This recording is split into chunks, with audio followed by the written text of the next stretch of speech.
যাও কই যাও? ডেন্স মারতে যাই ডেন্স দেওস না আমি পোশাক নতুন পোশাক কিনছি আমি প্রিন্সেস ডায়না নতুন জামা কাপড় পরে সাজি খুঁজি তুমি কই যাইতেছ? যার নামে যাইতেছি বাদ দি জাহান্নামে তো যাওয়া যাইব না, নতুন পোশাক পরে তো যাওয়া যাইব না। তুমি পুরানা পোশাক পরে তুমি যেন মন সেন যাও।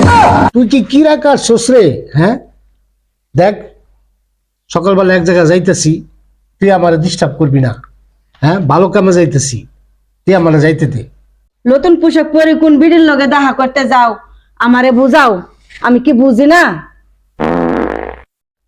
জ্ঞানী লোকে বলছে যে আপনার স্বামী নতুন কাপড় পরে বাইরে যাইবো তখনই দেখবেন যে অন্য নারীর সাথে সম্পর্ক আছে। আপনার স্বামী জুল স্যান্ড মারি জুল বাইরে বাড়ায় তাহলে দেখবেন যে গভীর প্রেমে পড়ছে। স্যান দিছো? স্যান দিছো? তুমি কোন বিড়ির লাগে দেখা করতে যাও সত্য করে বলো।